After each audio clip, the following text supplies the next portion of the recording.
संस्थापकाय च धर्मस्य सर्वधर्मस्वरूपिणे अवतारवरिष्ठाय रामकृष्णाय ते नमः। स्वामी विवेकानंद का lecture from Colombo to Almora में से दिया हुआ एक प्रवचन जिसका नाम है माय प्लान ऑफ कैंपेन। अभी आज जिस पॉइंट का हम डिस्कशन करने वाले हैं उसकी एक पूर्व भूमिका यह है कि स्वामी विवेकानंद ने कहा है कि किस तरह से प्रत्येक देश उनका अपना एक आइडिया होता है, एक हिस्टोरिकल वे ऑफ डेवलपमेंट होता है। किस तरह से प्रत्येक कंट्री अपने इतिहास के जो उसके संस्कार है, उसका जो कर्म प्रवाह है, उसके अनुसार वो डेवलप होता है। हमने एक चीज़ जो देखा था एक समय कि किस तरह के इवोल्यूशन होते हैं, तो हमने देखा था कि एक स्पिरिचुअल इवोल्यूशन होता है जिसमें कि एक आत्मन या तो फिर कहेंगे जीवात्मन, it is a better word, एक के बाद एक देह धारण करता है और पिछले जन्म के जो संस्कार है, पिछले जन्म के जो कर्म है, उसके अनुसार वो नया देह धारण करता है। यदि बुरे कर्म किए हैं उसने तो फिर जो अगला जन्म होगा उसमें उस तरह से निम्न योनि में जन्म लेगा, और अच्छे कर्म किए हैं यानी कि उसने ईश्वर प्राप्ति के लिए थोड़ी बहुत भी साधना की है तो उसका अगला जन्म उच्च योनि में होगा, अच्छे कुल में जन्म लेगा। तो यह हमको पता है। और साथ में ही हमने देखा था कि किस तरह से सोसाइटल इवोल्यूशन होता है कि जनरेशन आफ्टर जनरेशन कोई भी एक सोसाइटी या कोई भी एक सिविलाइजेशन धीरे धीरे करके या तो ज़्यादा से ज़्यादा सोफिस्टिकेटेड एडवांस बनती जाती है या तो फिर धीरे धीरे करके वो बार्बेरिज्म की ओर आगे बढ़ती जाती है। जैसे कि हमने खास करके अफ्रीका के बारे में, एक समय था कि अफ्रीका के फेरोज थे, नाइल रिवर वैली सिविलाइजेशन, कि जिन्होंने ये पिरामिड वगैरह बनाए, इतने एडवांस थे वे लोग साइंस में, टेक्नोलॉजी में वगैरह में, मैन्युफैक्चरिंग में। किंतु धीरे धीरे करके देखिए कि नॉर्थ अफ्रीका की सिविलाइजेशन है उसका डिटेरियोरेशन होता ही गया। आखिर में एक के बाद एक जो विदेशी लोग आए उन्होंने उस अफ्रीकन सिविलाइजेशन के ऊपर में जुल्म गुजारा, उनका शोषण किया। भारत में भी देखिए कि किस तरह से वैदिक सिविलाइजेशन के बाद में, बुद्धिज़्म के अंत के बाद में, पिछले 1000 साल से हम देख रहे थे कि धीरे धीरे करके डिग्रेडेशन आ रहा था। तो ये rise and fall of civilization जो होता है वो सिविलाइजेशन की ये जो इंटरनल डायनेमिक्स है, सिविलाइजेशन के जो कर्मों का प्रवाह है, इसकी वजह से यह सब होता है। काल का चक्र तो घूमता ही रहता है कि कभी अप कभी डाउन, किंतु जो सिविलाइजेशन के खुद के कर्म है, वहाँ के जो राजा है, वहाँ की जो प्रजा है, वहाँ के जो धनी विद्वान लोग हैं, उन लोगों ने किस तरह से कर्म किए हैं, उसका भी एक बहुत बड़ा असर उस सिविलाइजेशन के ऊपर में पड़ता है। तो अभी देखिए कि जनरेशन आफ्टर जनरेशन कोई एक सिविलाइजेशन कोई एक कर्म प्रवाह को लेकर के चल रही हो, तो उस कर्म प्रवाह को बदलना इतना आसान नहीं होता है। जब भी कोई भी सिविलाइजेशन में फॉल आता है, सिविलाइजेशन का डिग्रेडेशन होता है, तो उसका जो राइज जो होना है वो तभी होगा जबकि वो अपना जो प्रवाह, कर्मों का प्रवाह वो जनरेशन आफ्टर जनरेशन लेके चला आता था, उसी के माध्यम से, उसी सूत्र को पकड़ करके यदि वो प्रयास करता है फिर से वो राइज होने का, तो वो अच्छा है उस सिविलाइजेशन के लिए। कुछ सिविलाइजेशन का हमने देखा कि खास करके अगेन ये अफ्रीकन और ये मिडल ईस्टर्न एंशियंट सिविलाइजेशन, पुरानी सभ्यताओं के बारे में, कि जब ये इस्लाम और क्रिश्चियनिटी का आक्रमण प्रारंभ हुआ या तो फिर उनका आगमन जब हुआ, तब ये पुरानी सिविलाइजेशन ने अपना जो कर्म का प्रवाह है उसको संपूर्ण रूप से छोड़ करके ये नए जो कर्म प्रवाह है उसको अपना लिया था, ये मिशनरी रिलीजन को अपना लिया था। भारत में किंतु देखिए कि स्वामी जी का जो आइडिया ऑफ भारत का जो प्रोग्रेस है, भविष्य का जो भारत का नवनिर्माण करना है, वो ना ही कोई विदेशी मिशनरी रिलीजन को पकड़ के करना है, ना ही हमको अपनी खुद की संस्कृति को भूल जाना है। स्वामी जी कहते हैं कि जो ये हजारों हजारों सालों का कर्म का प्रवाह हमारा चला आ रहा है, उसी के अनुसार हमको भविष्य में फिर से विकास करना है। और इसका प्रूफ भी हमारे सामने है कि किस तरह से श्री रामकृष्ण देव का आगमन हुआ और उन्होंने वही सनातन भारतीय परंपरा को फिर से पुनर्जीवित किया। और इसी सिलसिले में हमने यह भी देखा था कि किस तरह से स्वामी जी ने 2 आत्मसमर्पण किए थे। सर्वप्रथम तो आत्मसमर्पण था श्री रामकृष्ण के सामने, किंतु एक दूसरा बहुत ही महत्वपूर्ण समर्पण उन्होंने किया था ये सनातन भारतीय हिंदू धर्म के सामने, जिस दिन उन्होंने माँ काली को स्वीकार किया था। यानी कि श्री रामकृष्ण देव के साथ में जब प्रथम मुलाकात हुई, तब उन्होंने अपने मन से ही तो श्री रामकृष्ण को समर्पण कर ही दिया था, आत्मसमर्पण, किंतु यह यात्रा उनकी माँ काली को आत्मसमर्पण करने के बाद में समाप्त हुई।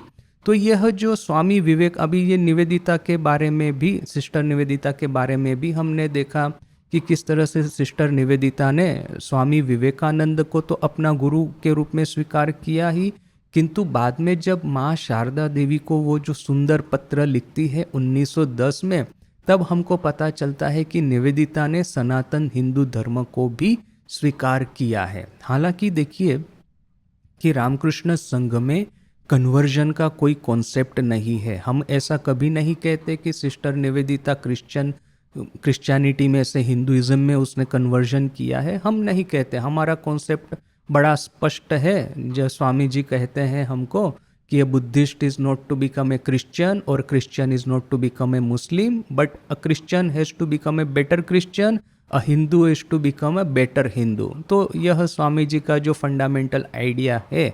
So if Nivedita becomes a better Christian, she will automatically accept Hinduism within her heart। क्योंकि आखिर में देखिए कि जगत के जितने भी धर्म है, जितने भी रिलीजन है, उन सबका जो केंद्र बिंदु है वो तो वही एक ईश्वर है। वही एक ईश्वर में से ही उनकी यह समग्र लीला या तो माया प्रकट हुई है। यदि हम द्वैतवादी होंगे तो कहेंगे लीला, अद्वैतवादी होंगे तो कहेंगे माया, या तो फिर यदि ये सांख्य वगैरह को फॉलो करेंगे तो कहेंगे अज्ञान। But does not matter. यदि प्रश्न एक ही है कि ये पूरा संसार, विश्व संसार एक ही ईश्वर में से प्रकट हुआ है, माने किस मुंह से हम इतने छोटे छोटे चींटियों की तरह के रहने वाले मनुष्य है इस छोटे से पृथ्वी ग्रह के ऊपर में, और हम सोच लेते हैं कि प्रत्येक देश के लिए, प्रत्येक सभ्यता के लिए, प्रत्येक राष्ट्र के लिए एक एक ईश्वर खड़े होंगे। ये इतना यह सोचना ये हमारी गलती के अलावा और क्या है। या तो फिर कहेंगे कंसीट, इंग्लिश शब्द है, यानी कि हमको इतना बड़ा घमंड है ये हमारे खुद के इम्पोर्टेंस के ऊपर में कि ये छोटा सा एक कस्बा है, छोटा सा गांव है। हम लोग सोचते हैं कि हमारे ईश्वर अलग है और वो सामने वाला जो दूसरा गांव है उनके ईश्वर अलग है। जैसे कि ईश्वर को कामधाम नहीं है कि एक छोटे से पृथ्वी ग्रह के जो छोटे से जो चींटी की तरह हम जो रह रहे हैं उसके लिए अपने को मल्टीप्लाई करते रहे, प्रत्येक गांव के लिए, प्रत्येक विलेज के लिए। तो यह देखिए कि ये 20th सेंचुरी का सबसे बड़ा, या तो फिर रेदर देन कहेंगे 20th सेंचुरी, ये जो सिंस रेनेसा, ये जो प्रारंभ हुआ है बाह्य जगत के नॉलेज में अपनी जो बढ़ोतरी होती रही है, वो क्या है पता है? यह एक और अपना वेदांत सनातन हिंदू धर्म कहता है कि ये सृष्टि अनंत है, अनंत काल तक चलती रहेगी। ये ब्रह्मा के एक दिन के अनुसार ये सृष्टि के इतने कोटि कोटि दिन, यह सब हम बातें करते हैं। ये सृष्टि, स्थिति, प्रलय, यह साइकिल, एक के बाद एक ब्रह्मांड प्रकट होते रहेंगे, उनका लय होता रहेगा और फिर से ब्रह्मांड प्रकट होंगे। तो इतना वास्ट अपना जो कॉन्सेप्शन है, थियोरेटिकल कॉन्सेप्शन, किंतु हम लोगों ने किस तरह से इसके ऊपर में कार्य करने की वजह प्रैक्टिकली स्पीकिंग अपने को एक इस तरह से दायरे में बंद कर दिया था, नैरो माइंडेडनेस में, कि जैसे कि हमारी थियरी सिर्फ थियरी ही रह गई। यह साइक्लिकल कॉन्सेप्ट ऑफ यूनिवर्स, ये थियोरेटिकली स्पीकिंग इतना भव्य है कि उसके सामने देखिए कि बाइबल में जो कहा गया है कि 4000 साल पहले सृष्टि की रचना हुई, ईश्वर ने एक ही साथ में जादुई छड़ी घुमाई और जितने भी पशु पक्षी प्राणी पेड़ पौधे सब है एक ही साथ में प्रकट हो गए। इसके सामने आप हिंदुइज्म का ये concept of cyclical concept of universe, कि ये सृष्टि स्थिति प्रलय की साइकिल चलती ही आ रही है, चलती ही आ रही है, जो इवन कि समय और अवकाश स्वयं इस ब्रह्मन जो है वो इस समय और अवकाश की सीमाओं से परे है, कोजालिटी से परे है। ये जो ग्रांड कॉन्सेप्ट है हमारे, उसके सामने यह जो वेस्टर्न क्रिश्चियनिटी के जो एकदम नैरो माइंडेड कॉन्सेप्ट है, देखिए कि थियोरेटिकली हम इतने ग्रेट हैं उनसे, किंतु प्रैक्टिकली स्पीकिंग जब ब्रिटिश लोग भारत में आए, बाय दैट टाइम उन्होंने पूरे पृथ्वी के ऊपर में प्रत्येक देश में अपना एम्बेसी भेज चुके थे। एम्बेसी वे लोग कहेंगे, हम लोग कहेंगे पायरेट्स भेज चुके थे, या तो फिर ये एक्सप्लॉयटेटिव ट्रेड प्रैक्टिसेस उन्होंने प्रारंभ कर दी थी। तो देखिए कि उनका जो प्रैक्टिकल वर्ल्ड व्यू इतना विशाल हो गया था, जबकि अपना प्रैक्टिकल वर्ल्ड व्यू, जैसे हमने डिस्कस किया था कि स्वामी जी साउथ इंडिया में घूम रहे थे, एक पंडित के साथ में बात कर रहे हैं, कह रहे हैं कि विदेश यात्रा करने की ज़रूरत है, तभी तो हम देखेंगे कि दूसरे देशों में किस तरह से प्रगति हो रही है। स्वामी जी जब भारत से निकले, वो बॉम्बे से निकले अमेरिका जाने के लिए, तो वो ईस्ट एशिया के रास्ते से गए थे। तो अमेरिका जाने से पहले ही जापान में उनको जो दिखा, उसी से स्वामी जी आश्चर्यचकित हो गए थे। उनको थोड़ा बहुत तो पता था, क्योंकि वो कलकत्ता तो ब्रिटिश एम्पायर का राजधानी है, इतने सारे ब्रिटिशर्स वहाँ पे आते जाते रहते हैं। तो स्वामी जी को एक जनरल आइडिया तो था ही था कि ये वेस्टर्न सिविलाइजेशन कितना एडवांस हो चुका है, किंतु जापान में जाकर के उन्होंने जो देखा वो तो दंग ही हो गए। वो जो योकोहामा से जो पत्र लिखा है आला सिंगा पेरूमल को, कहते हैं कि see how the nations are on the march, किस तरह से ये जगत के जो राष्ट्र है वो आगे बढ़ रहे हैं, जबकि हम लोग हैं कि वही बस एक छोटे से दायरे में अपने को संकोचित करके रखे हैं। तो देखिए कि स्वामी जी जो बेसिकली कहते हैं कि ये हमारी जो सनातन परंपरा है, जो कि हमारे वेद में इतने भव्य कॉन्सेप्ट है, तो उस भव्य कॉन्सेप्ट को आत्मन स्वयं देखिए कि अहम ब्रह्मास्मि, यह कहने वाली सिविलाइजेशन यदि यह कहे कि यदि आपने काला पानी क्रॉस किया है तो फिर आपको नाथ बाहर निकाल देंगे, तो फिर उस सिविलाइजेशन के बारे में और क्या कहना।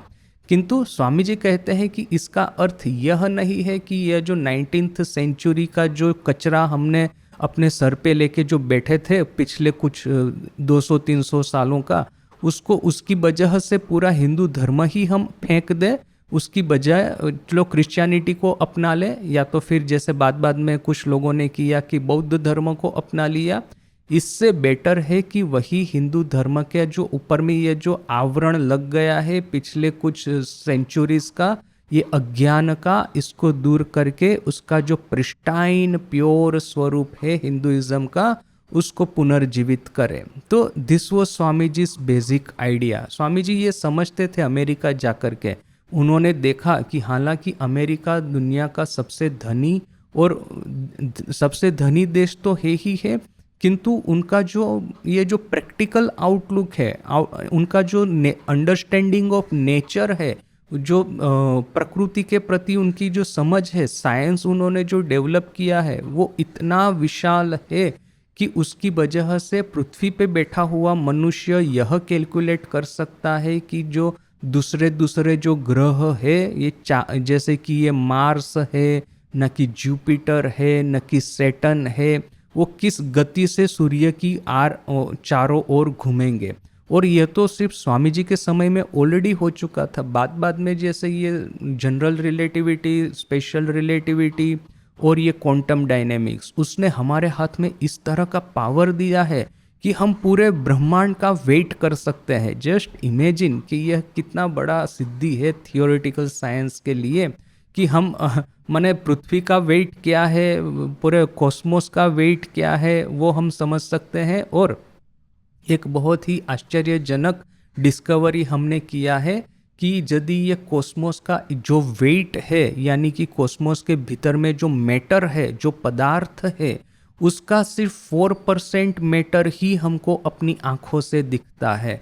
4% मैटर ही है जो कि लाइट एमिट करता है, जो कि प्रकाशित है, और हम अपने दूरबीन से उसको देख सकते हैं। दूरबीन से विजुअल स्पेक्ट्रम में, इंफ्रारेड स्पेक्ट्रम में वगैरह में इलेक्ट्रोमैग्नेटिक रे जो एमिट करता है वो सिर्फ 4% मैटर है। Other than that more than 95% matter इस ब्रह्मांड का इनविजिबल है, जिसको कि डार्क मैटर, डार्क एनर्जी कहते हैं, और वी डू नॉट नो कि व्हाट दैट इज। किंतु यहाँ तक पहुँच जाना कि जो जितना भी कुछ हम देख रहे हैं अपने टेलीस्कोप के माध्यम से, अपनी थियरियों के माध्यम से, it is barely 4% of this entire cosmos. Is such a great, you can say, attainment.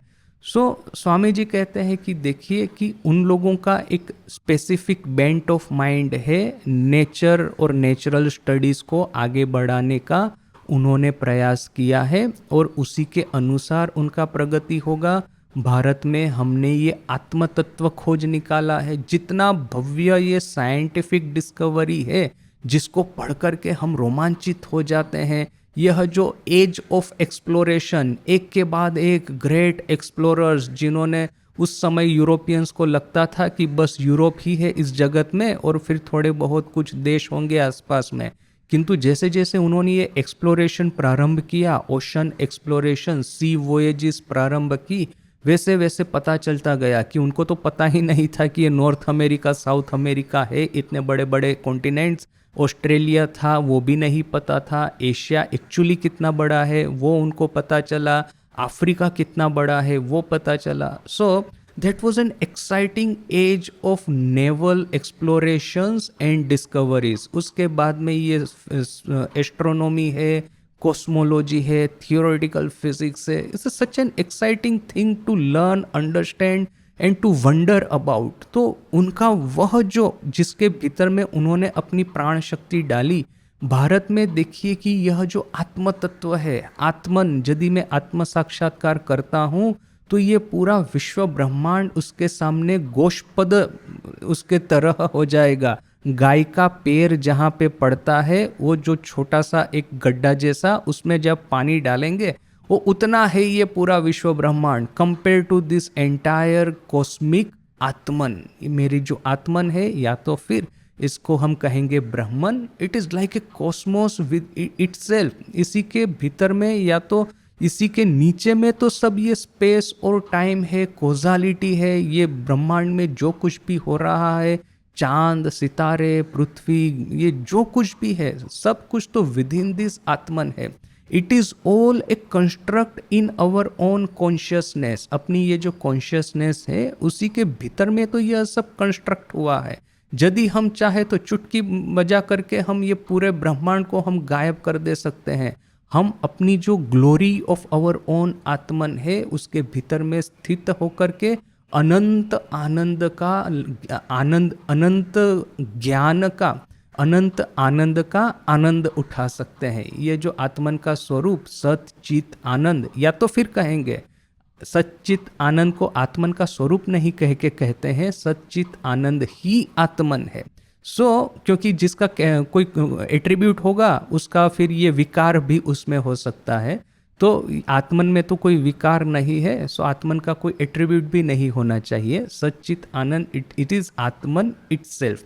तो यह जो अपना ग्लोरियस जर्नी है, जितना जितना आप वेदांत को एक्सप्लोर करते जाएंगे, और वेदांत सिर्फ अद्वैत वेदांत ही नहीं, ये द्वैत वेदांत जिसमें कि ये भक्ति की महिमा गाई गई है, ये गोपियों की भगवान कृष्ण के प्रति जो विरह व्यथा है उसका जो आनंद है, ये जो राधिका और भगवान कृष्ण का जो प्रेम है, मधुर भाव है, महाभाव जो है, ठाकुर के कथामृत में जो वर्णन है, ठाकुर को जब महाभाव होता है तो कितना आनंद उनके पूरे देह में से प्रकट होता है। तो वह every exploration of religious spirit is a wonder in itself. यहाँ पे ये जैसे यूरोपियन एक्सप्लोरर है, साइंटिस्ट है, उन्होंने they explored this universe and we have explored this inner universe, this outer universe and inner universe. ये दोनों स्ट्रीम चली आ रही है।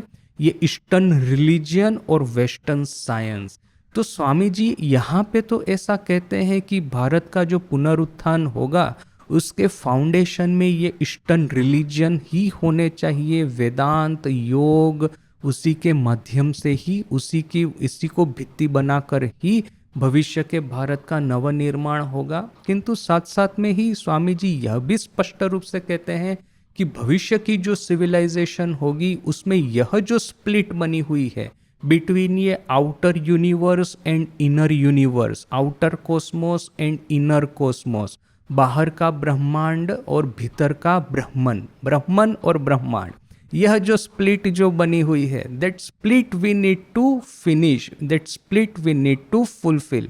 जैसे कि भगवान श्री रामकृष्ण के भीतर में ब्राह्मण का ब्रेन और क्षत्रिय का हृदय, क्षत्रिय का हार्ट, ये दोनों का जिस तरह से हार्मनी हुआ है, इन दोनों का जैसे संगम हुआ है, वैसे ही भगवान श्री रामकृष्ण के भीतर में यह ब्रह्मन और ब्रह्मांड, इन दोनों का भी संगम हुआ है। क्योंकि देखिए कि यह जो ठाकुर ने केशव सेन को उपदेश दिया, that is that critical moment के east meets west. No doubt east meets west का वो एकदम क्रिटिकल पॉइंट तो स्वामी विवेकानंद ही है, किंतु स्वामी विवेकानंद जिस भावधारा में बड़े हुए थे, एक वेस्टर्न थिंकिंग का, उस भावधारा का सबसे पहला रिप्रेजेंटेटिव वैसे तो मथुर बाबू कहे जाएंगे। मथुर बाबू का था वेस्टर्न लर्निंग था, वेस्टर्न इंक्लिनेशन भी था, किंतु मथुर बाबू को हम इस तरह से नहीं देखते हैं क्योंकि ठाकुर के प्रति उनकी जो श्रद्धा थी वो दैट सोर्स उसका एक अलग था। मथुर बाबू का था कि माँ काली के बहुत बड़े भक्त थे और ठाकुर के भीतर में उनको काली और शिव दोनों के दर्शन हुए थे, बोल करके उन्होंने ठाकुर को अपने गुरु के रूप में स्वीकार किया था। तो मथुर बाबू की कहानी थोड़ी सी अलग हो जाती है। केशव सेन का ऐसा नहीं था। अभी केशव सेन यदि कोई भगवान में मानता भी है वो तो निराकार ईश्वर में मानता था, तो ऐसा नहीं है कि ठाकुर के भीतर में उनको ऐसा कोई दर्शन हुआ होगा और ठाकुर को उन्होंने स्वीकार किया होगा। ठाकुर को उन्होंने अपनी बुद्धि के माध्यम से पहले तो एसेस करने का प्रयास किया है। वह जो पहली मुलाकात का जो वर्णन है ब्राह्मण समाज के लिटरेचर में पाया जाता है कि वह केशव सेन एक बागान में अपने शिष्यों के साथ में कोई उत्सव का आयोजन कर रहा था। उस समय यह लोग वहाँ पे जलाशय में स्नान करके सब बाहर आए थे। ये केशव ने वो वहाँ पे उस समय केशव अपने सब ब्राह्मण बांधवों के साथ में बैठा हुआ था।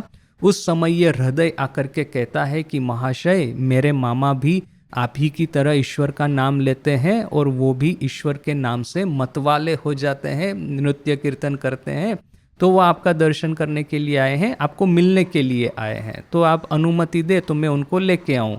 वो जो हृदय का था ना, वो तो बड़ा कॉन्फिडेंट था, उसका हाइट और बॉडी भी एकदम जबरदस्त था, वो रेसलर की तरह था और भीतर में ठाकुर की सेवा करके एक आत्म श्रद्धा आ गई थी उसके भीतर में। तो ये बड़े बड़े लोग जो बैठे हैं इतने प्रेस्टिजियस समाज के, उन लोगों के सामने जाकर के बिना किसी भय और संकोच के स्पष्ट रूप से अपनी बात रजू करना वो उसके लिए बड़ा आसान था। तो जैसे ही उसने ऐसा कहा तो मुझे लगता है कि पहले तो लोग हृदय से ही इम्प्रेस हो गए होंगे। वो मतलब एक ब्राह्मण युवा है, मतलब हाइट है, बॉडी है उसका इतना अच्छा और एकदम स्पष्ट रूप से बात करता है। तो फिर ये केशव ने कहा कि अच्छा ठीक है, लेके आइए अपने मामा को। तो फिर ठाकुर आए और ठाकुर ने आकर के केशव को देख कर के क्या कहा कि देखे जी तुम्हारी लेज खोसे छे, अर्थात कि देखता हूँ तुम्हारी ही पूंछ गिर गई है। तो अभी सभी लोग हंसना शुरू कर दिए, मजा करना शुरू कर दिए। पहले तो उन्होंने यही सोच लिया था कि काली का पुजारी है तो निरक्षण ब्राह्मण होगा, निरक्षर ब्राह्मण होगा। तो किंतु जब इस तरह से बोला ठाकुर ने तो और भी ज़्यादा हंसी मजाक चालू कर दिया कि ये पता ही था कि निरक्षर है, ब्राह्मण है, तो अब ये उठपटांग बातें करेगा। तो किंतु केशव सबको कहता है कि नहीं नहीं, पहले तो पूछिए उनसे कि ऐसा क्यों कहा है। तब ठाकुर ने कहा कि देखो, तुम जैसे वो जो टेडपोल होता है तो वो उसकी पूंछ होती है तो वो सिर्फ पानी में ही रह सकता है, किंतु जब वो टेडपोल में से वो मेढक बन जाता है, फ्रॉग बन जाता है, तब वो पानी में भी जमीन पे दोनों पे रह सकता है।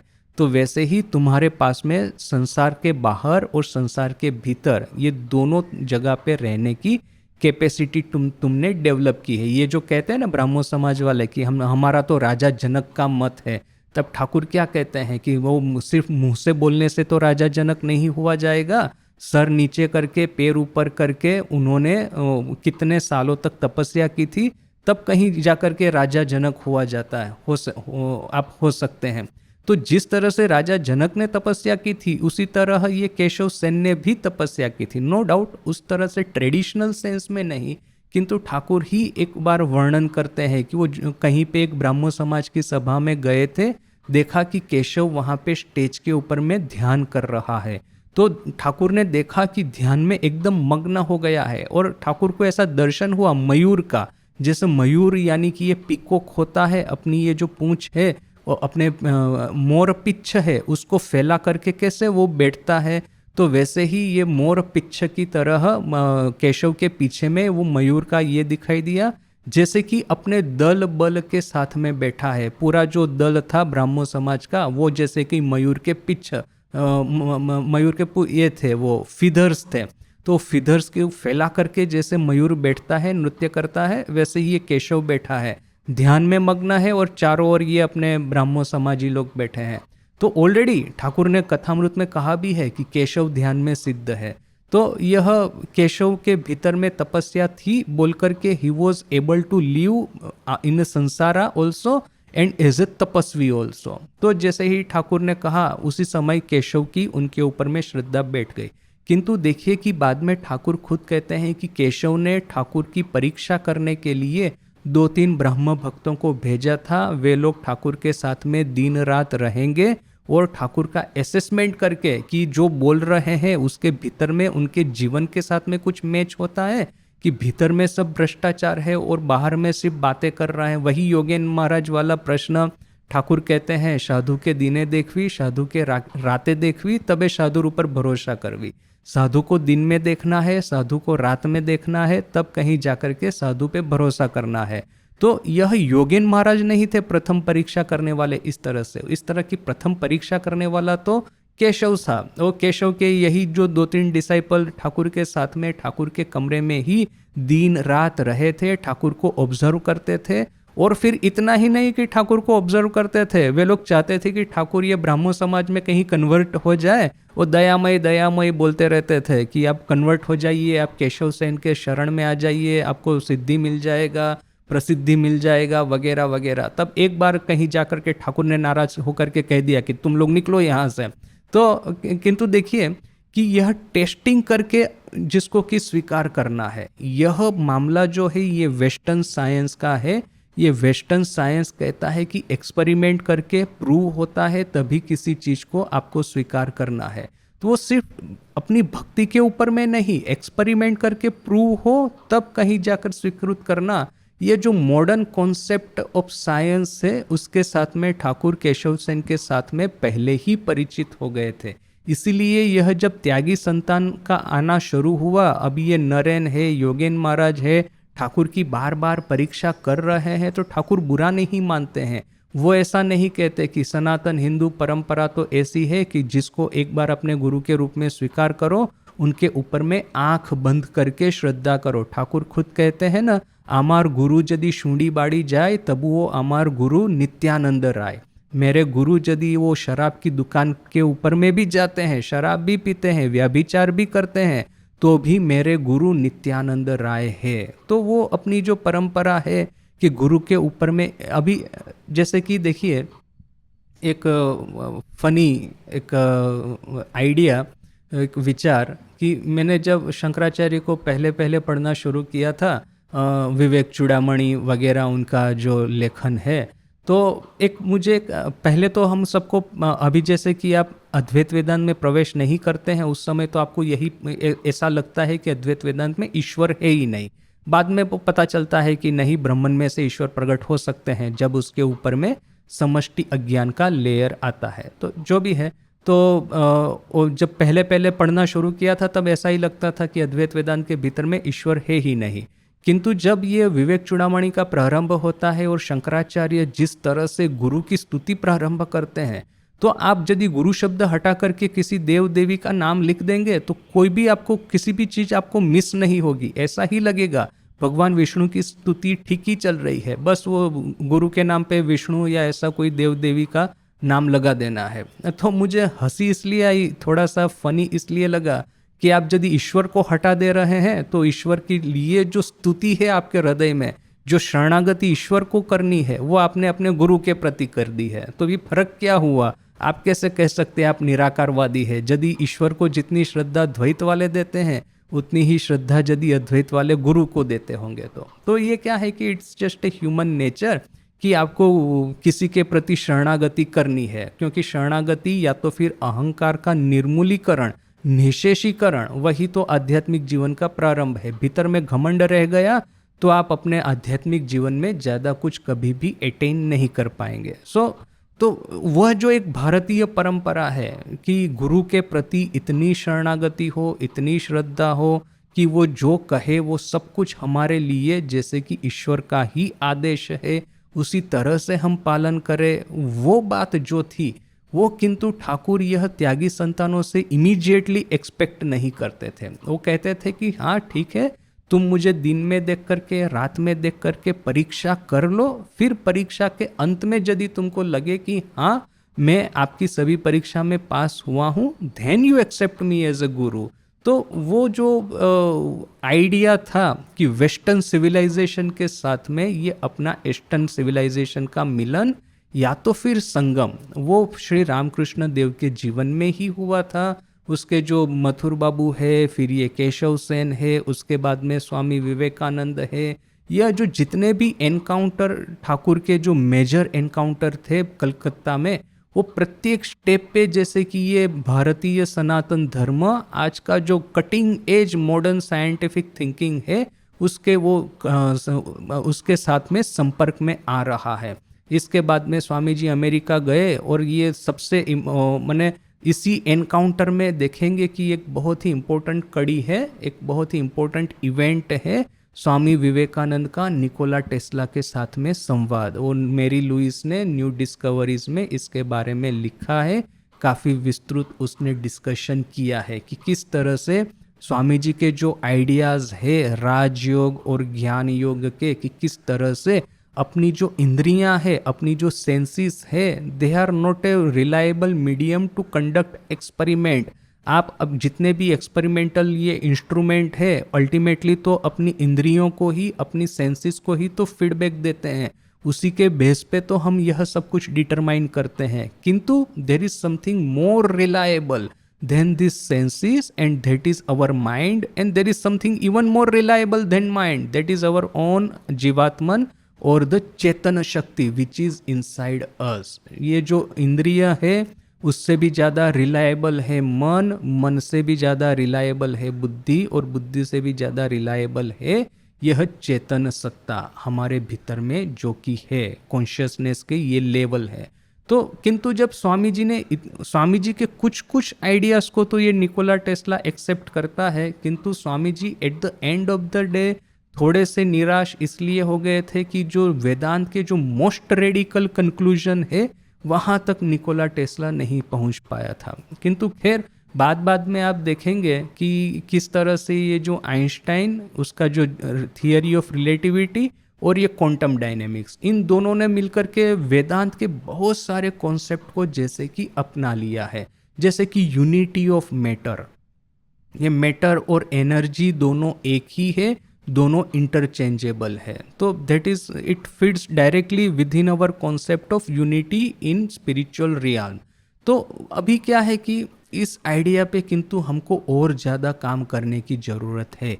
ये ब्रह्मन और ब्रह्मांड, ये स्पिरिचुअल और ये मटेरियल यूनिवर्स, इन दोनों का भी संगम होना चाहिए। एक को एक्सक्लूड करके दूसरा डेवलप हो, माने स्पिरिचुअलिटी को हटा करके सिर्फ मटेरियल डेवलपमेंट करे, या तो फिर ये मटेरियल डेवलपमेंट को हटा करके सिर्फ स्पिरिचुअल डेवलपमेंट करे, this is not going to be feasible in coming times. दोनों का एक साथ में विकास होना चाहिए, दोनों एक दूसरे के कॉम्प्लीमेंटरी होने चाहिए। So that is Swami ji's ultimate concept किंतु यहाँ पे यह जो एक पॉइंट है, यहाँ पे स्वामी जी कहते हैं कि भारत में हमारा धर्म ही, हमारा अध्यात्म ही, योग और वेदांत ही हमारी सही सही धरोहर है, और इसी धरोहर के बेसिस पे हमको भारत के नवनिर्माण का फाउंडेशन डालना है। तो स्वामी जी क्या कहते हैं, we must grow according to our nature, हमको हमारे स्वभाव के अनुसार ही विकास करना होगा।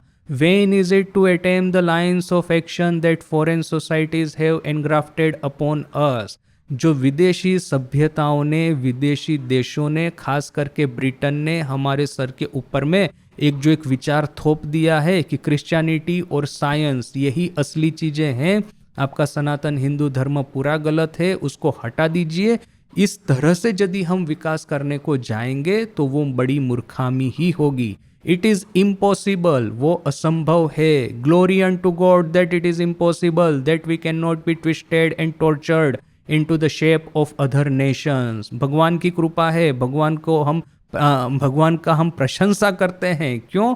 क्योंकि उन्हीं की कृपा से यह असंभव है कि कोई हमारे इतिहास को तोड़ मरोड़ करके हमारी यह जो कर्म का प्रवाह है, आध्यात्मिक जो धार्मिक हमारी ये जो परंपरा है, उसको तहस नहस करके उसके ऊपर में कोई विदेशी परंपरा बिठा दे, यह असंभव है। दूसरी सिविलाइजेशन में ऐसा हुआ है, अफ्रीका में ऐसा हुआ है, मिडल ईस्ट में ऐसा हुआ है, ये नॉर्थ और साउथ अफ्रीका के जो एबोरिजिनल सिविलाइजेशन थी वहाँ पे ऐसा हुआ है। ऑस्ट्रेलियन जो एबोरिजिनल वो जो ट्राइब्स थी उनके साथ में ऐसा हुआ है कि जब भी ये यूरोपियन कॉन्करर्स वहाँ पे गए, उन्होंने स्थानिक सभ्यता का संपूर्ण रूप से निकंदन कर दिया, संपूर्ण रूप से उसको ख़त्म कर दिया, और उसके ऊपर में क्रिश्चियनिटी और मॉडर्न साइंस, मॉडर्न ऑर्गेनाइजेशन को बिठा दिया। भारत में किंतु ऐसा कभी नहीं होने वाला है, और यही ईश्वर की सबसे बड़ी कृपा है। I do not condemn the institutions of other races, दूसरे देशों के जो इंस्टीट्यूशन है, ऑर्गेनाइजेशन है, उनकी जो संस्थाएं हैं, उनका कल्चर है, उनका जो फिलोसॉफी है, उसको मैं कंडेम नहीं करता, क्रिटिसाइज नहीं करता, उसकी निंदा नहीं करता। They are good for them but not for us, वो उनके लिए ठीक है किंतु हमारे लिए नहीं। What is meat for them may be poison for us, जो कि उनके लिए जो आहार है वो हो सकता है कि हमारे लिए जहर हो जाए। This is the first lesson to learn, ये सबसे पहला लेसन है, सबसे पहली शिक्षा है जो कि हमको सीखनी है। With other societies, other institutions and other traditions behind them, they have got their present system. दूसरी सोसाइटीज के लिए, दूसरे सिविलाइजेशन के लिए उनका विज्ञान, उनके इंस्टीट्यूशन और उनकी ट्रेडिशन जो उनके पीछे में है, उसने उनकी वर्तमान सिस्टम का, वर्तमान सोसाइटी का गठन किया है। We, with our traditions, with thousands of years of karma behind us, naturally can only follow our own bent, run in our own grooves, and that we shall have to do. हम भारत देश हमारी traditions के साथ में, हजारों हजारों सालों के कर्म प्रवाह के साथ में, हमारे लिए जो संभव है वही हम करेंगे। हमारे लिए जिस चैनल में आगे बढ़ना है उसी चैनल में हम आगे बढ़ेंगे, और वही हम करेंगे भी सही। What is my plan then? तो फिर मेरा प्लान क्या है? My plan is to follow the ideas of the great ancient masters. मेरा प्लान है जो हमारे भव्य जो गुरु थे, ऋषि मुनि थे, अवतार थे, प्रोफेट थे, सेंट थे, उनका ही मार्गदर्शन के अनुसार कार्य आगे बढ़ाना है। I have studied their work and it has been given unto me to discover the line of action they took. मैंने उनका कार्य विस्तृत रूप से अभ्यास किया है, स्टडी किया है, और मैंने खोज निकाला है कि मुझे कौन सी लाइन पे अपना प्लान आगे बढ़ाना है। They were the great originators of the society. वे लोग सभ्यता के बहुत बड़े निर्माता थे। They were the great givers of strength and purity and life. वे लोग थे कि जिन्होंने हमको स्ट्रेंथ, प्योरिटी एंड लाइफ, यह तीन चीज दी है। प्रचंड शक्ति दी है, प्रचंड उन्होंने प्योरिटी अर्थात की आध्यात्मिकता दी है, पवित्रता दी है, और जैसे कि जीवन बख्शा है। जैसे कि देखिए इन तीनों के भीतर में क्या है। स्ट्रेंथ है क्षत्रिय का कॉन्सेप्ट कि प्रचंड आत्मश्रद्धा होनी चाहिए, उपनिषद का कॉन्सेप्ट है कि प्रचंड आत्मश्रद्धा होनी चाहिए। प्योरिटी जैसे कि एक तरह से ब्राह्मण का कॉन्सेप्ट है, हमारे वेद का जो आधार ही है ब्रह्मचर्य, ब्रह्मचर्य का जो पालन करता है वही है ब्राह्मण। तो यह हो गया ब्रह्मचर्य और लाइफ, और ये दोनों के बेस के ऊपर में उन्होंने हमको एक आध्यात्मिक जीवन दिया है। आध्यात्मिक जीवन का फाउंडेशन क्या है? ब्रह्मचर्य है और आत्मश्रद्धा है। इन दोनों के ऊपर में उन्होंने हमारे यह जो आध्यात्मिक जीवन है उसका गठन किया है। They did most marvelous work, उन्होंने बहुत ही सुंदर कार्य किया है। We have to do most marvelous work also, हमको भी इतना ही सुंदर कार्य करना है।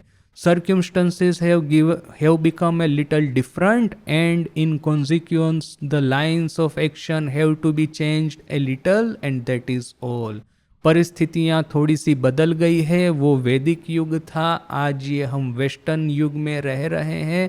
तो इसके अनुसार ये जो मटेरियल साइंस है, एज ऑफ एक्सप्लोरेशन है, एज ऑफ रीजनिंग है, एज ऑफ जो एनलाइटनमेंट है, उसके अनुसार हमको हमारी मेथड्स को भी थोड़ा सा बदलना होगा, बस इतना ही है। I see that each nation, like each individual, has one theme in this life, which is its center, the principal note around which every other note comes to form the harmony। मैं देखता हूँ कि प्रत्येक individual की तरह, प्रत्येक इंसान की तरह, प्रत्येक देश का भी एक सेंट्रल थीम होता है उसके जीवन में, उसके जीवन के केंद्र में, जो कि उसकी एक प्रिंसिपल नोट यानी कि म्यूजिकल नोट्स जो होती है, राग होते हैं, सुर होते हैं, तो उसके जीवन का एक मुख्य राग वो गठित करता है, जिसके आसपास में जितने भी सुर, स्वर, राग है वो उसी के इर्द गिर्द घूमते रहते हैं, उसी के आसपास में एक सुंदर हारमोनी, एक सुंदर संगीत या तो फिर भजन की रचना करते हैं। In one nation political power is its vitality as in England, artistic life in another and so on. कोई एक देश में जैसे कि इंग्लैंड में उसका केंद्र है पॉलिटिकल पावर, और कोई देश में होगा कि आर्टिस्टिक लाइफ, और इसी तरह से। अभी देखिए कि आर्टिस्टिक लाइफ, ये Swami ji most probably France को ही यहाँ पे इंगित कर रहे हैं। और स्वामी जी का एक बड़ा सुंदर ऑब्जर्वेशन भी था, देखिए कि फ्रांस है एक पुरानी सिविलाइजेशन, पुराना देश, और वहाँ पे कितने ही सैकड़ों सालों से, अभी वो पुराना यानी कि हजारों सालों में तो काउंट नहीं होता है उनका वो इतिहास, सैकड़ों सालों में काउंट होता है। तो यूरोपियन स्टैंडर्ड के अनुसार सैकड़ों सालों पुराना फ्रेंच सोसाइटी है, फ्रेंच सिविलाइजेशन था और अभी भी है।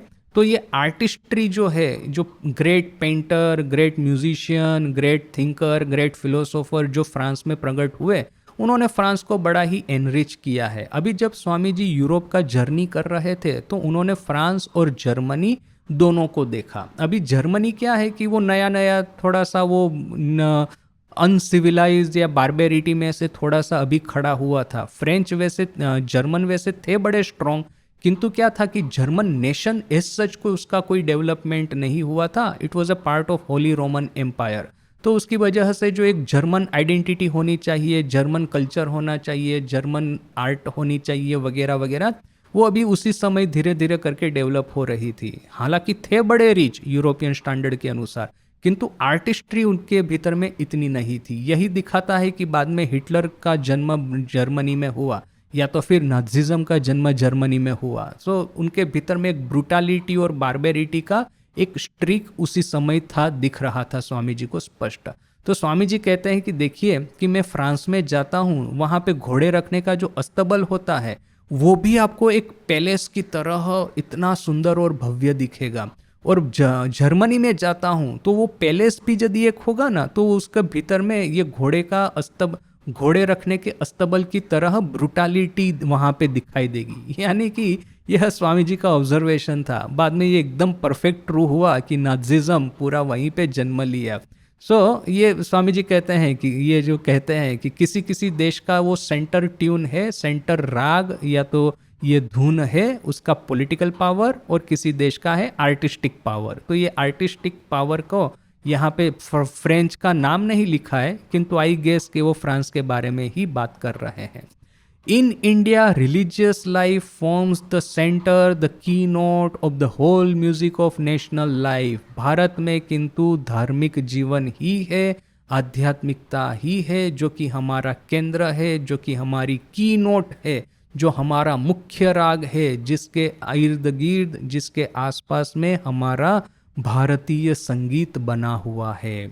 And if any nation attempts to throw off its national vitality, the direction which has become its own through the transmission of centuries, that nation dies if it succeeds in the attempt। और यदि कोई देश उसके खुद का ये जो प्राण है, उसकी प्राण शक्ति है, ये जो सेंट्रल की नोट या तो मुख्य राग, उसको फेंक करके दूसरे देशों को यदि अपनाने का प्रयास करता है, दूसरे देशों का अनुकरण करने का प्रयास करता है, दूसरे देशों की ये इम्पोर्टेड आइडियोलॉजी को अपनाने का प्रयास करता है, तो वह देश मृत्यु के घाट उतरता है, वो देश नेस्तनाबूद हो जाता है इतिहास के पन्नों से। और हमने देखा भी सही कि किस तरह से यह नॉर्थ अमेरिकन, साउथ अमेरिकन जो एबोरिजिनल सिविलाइजेशन थी, ये नॉर्थ अफ्रीका की Nile valley civilization, Middle East की ये Euphrates Tigris river valley civilization, ये ऑस्ट्रेलिया की एबोरिजिनल ट्राइब्स, इनका किस तरह से सत्यानाश हो गया,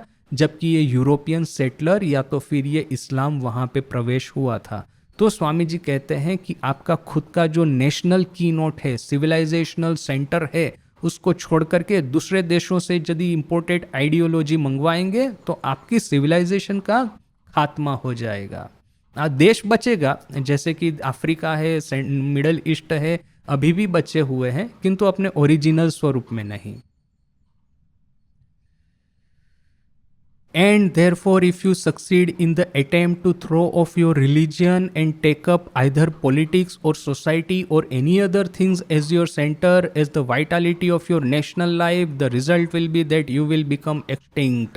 तो यदि आप इस अटेम्प्ट में, इस प्रयत्न में सफल हुए कि जो धर्म को हटा करके दूसरे देशों से ये पॉलिटिक्स है या और कोई आइडियोलॉजी आपने इंपोर्ट की, तो आपका जीवन, आपके जो देश है, आपका ये जो राष्ट्रीय प्राण है, वो एक्सटिंक्ट हो जाएगा, उसका सत्यानाश हो जाएगा। अच्छा, इसके बाद में भी बहुत कुछ है इसमें, जिसको कि अभी हम कल स्टडी करते हैं। आज यहीं तक। ओम शांति शांति शांति। हरि ओम तत्सत। Shri Ram कृष्णार्पणमस्तु।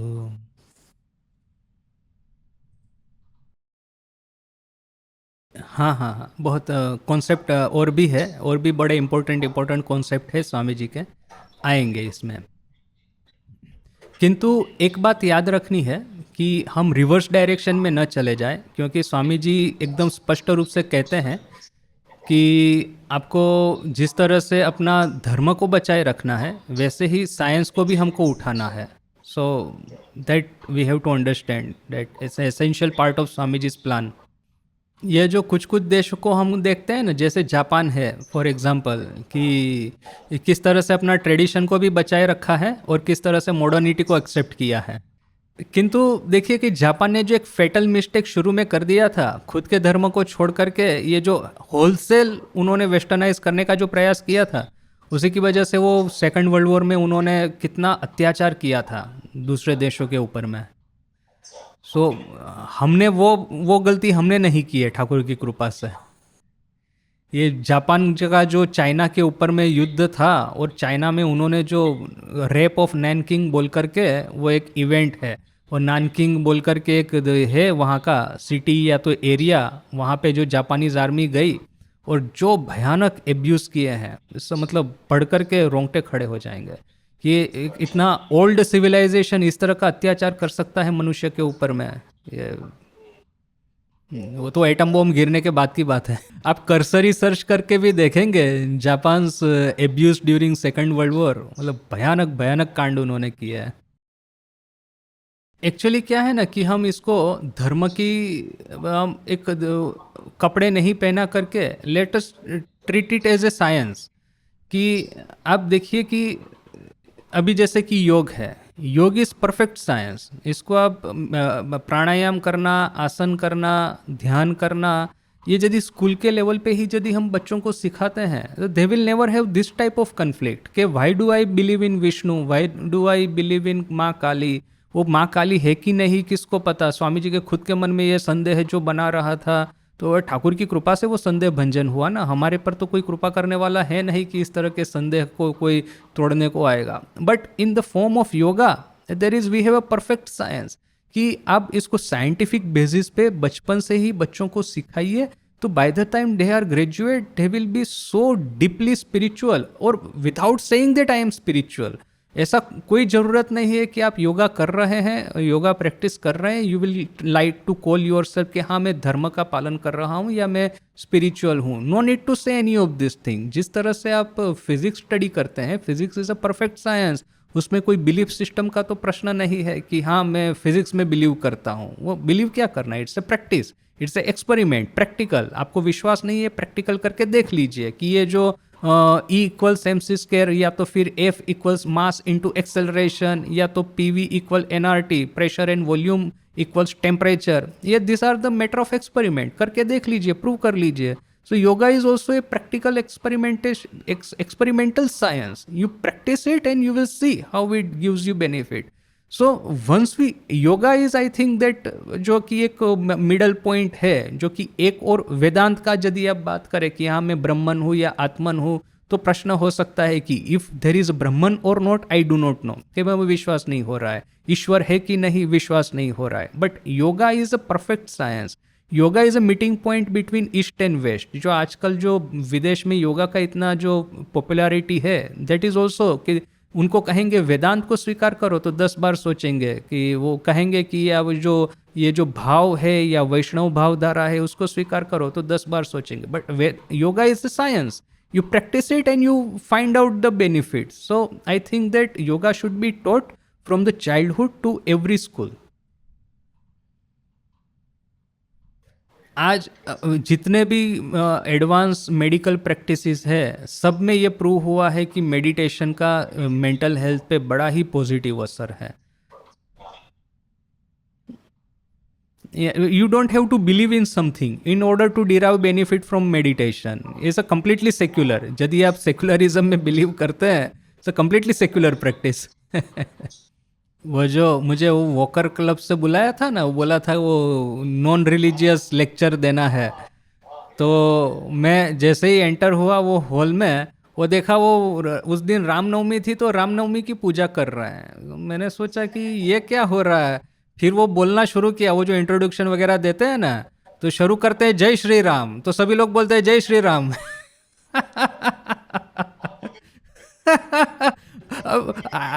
I am so confuse. समझ में नहीं आ रहा है कि ये क्या हो रहा है। भाई जय श्री राम बोलना है तो ऐसा क्यों कहा कि वो नॉन रिलीजियस टॉपिक पे बोलना है।